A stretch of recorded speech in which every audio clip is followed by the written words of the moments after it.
Night settles differently over old Brooklyn. It rolls in slow, like a blanket laid across a restless city.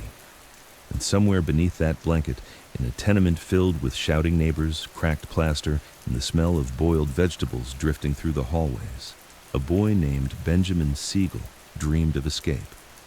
Before he was Bugsy, before he was the man who carved his name into the bones of American organized crime, he was just Ben, a skinny kid with a quick temper and a faster imagination. He grew up hearing more arguments than lullabies, more empty promises than warm comforts. The streets outside his window were crowded with pushcarts, hustlers, and kids who learned early that the world only opened its doors when you kicked them in hard enough, and young Ben developed quite a kick. But it wasn't just anger inside him, it was hunger, a heat, a need to be somebody in a city where most people vanished without leaving even a whisper. In those early days, the night was his teacher. It taught him how danger moved, how fear smelled, how desperation sounded when a man breathed it out quietly, hoping the world didn't notice. Ben noticed everything, and that sharpness would carry him deeper than any kid from those blocks had business going, into fortunes, violence, legends, and eventually into a dream city called Las Vegas, a desert mirage he tried to turn into a kingdom. But before the desert, before the Hollywood lights, before the blood and betrayals, there were two boys standing under a flickering street lamp, Ben Siegel and Meyer Lansky. Two different souls, one cold and calculating, the other burning and impatient. Together, they would create something powerful, something dangerous, something America would never forget. This is the slow-burning story of Bugsy Siegel, the hot-blooded visionary of the American mob, told under the soft glow of a night lamp in a tone that lets you drift, even as the tension quietly coils beneath every moment.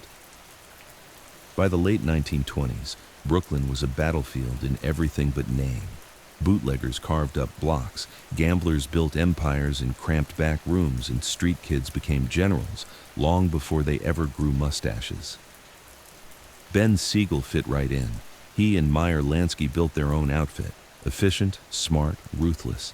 They didn't want to be street toughs. They wanted a business, something structured, something that operated in shadows but functioned like a corporation, reliable, profitable, deadly when necessary. When Prohibition tightened the city's heartbeat, Siegel found his rhythm. He became the fire of their operation. Where Lansky planned, Siegel executed. Where others hesitated, Siegel walked through the smoke and made decisions with a steady hand and narrowed eyes. Rumors grew around him. They said he never flinched. They said he smiled before pulling the trigger. They said he had a look, the look that earned him the nickname Bugsy, though he hated it, with a passion. He preferred Ben. He preferred respect. And he earned it. Eventually, he caught the attention of men who were building something bigger than street gangs, men like Lucky Luciano, men who believed crime didn't need to be chaotic, that it could be organized, efficient, an American industry with bosses, rules, profits, and strategic decisions.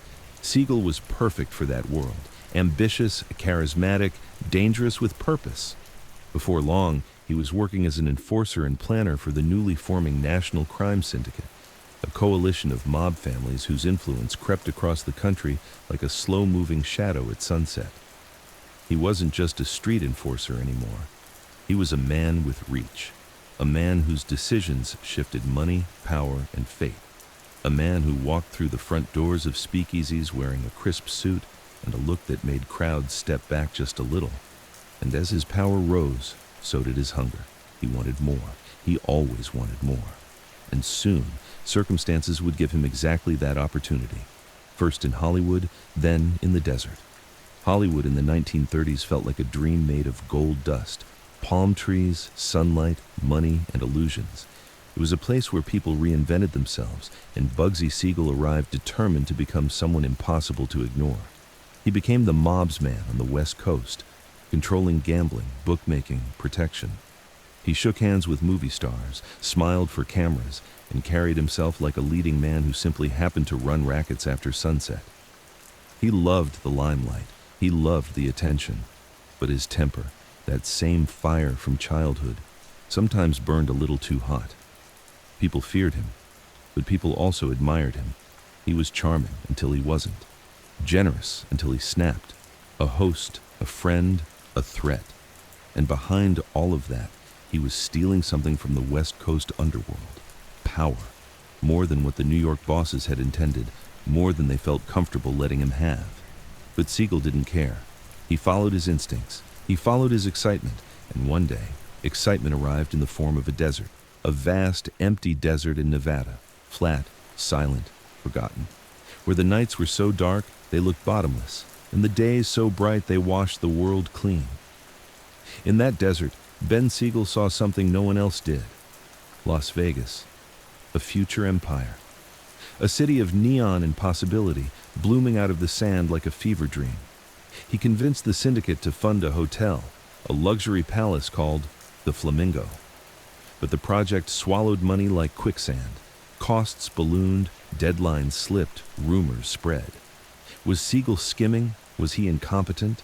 Or was he simply dreaming too big, too fast? The bosses back east asked questions. Then they asked the same questions again, with sharper tones. They didn't like uncertainty. And Siegel's vision looked less like brilliance and more like betrayal. The Flamingo finally opened, glittering like a strange new star in the desert night. But the damage was already done. The syndicate had lost patience, and Bugsy Siegel's fire, the one that fueled his rise, had burned too hot, too bright, for too long. The end came quietly, in a house that should have felt safe. June 20th, 1947, Beverly Hills. A calm night with warm air drifting through the curtains. Bugsy Siegel sat reading a newspaper in the living room, relaxed, almost peaceful. Outside, hidden in bushes where shadows pooled thick and silent, a gunman took aim. The shots came sudden, cracking through the calm like glass shattering in a dark room. Bullets tore through the window. Siegel didn't have time to stand, didn't have time to speak, didn't even have time to understand how quickly a man's empire could disappear.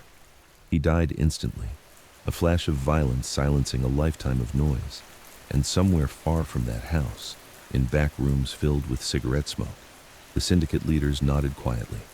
A decision made, a loose thread removed.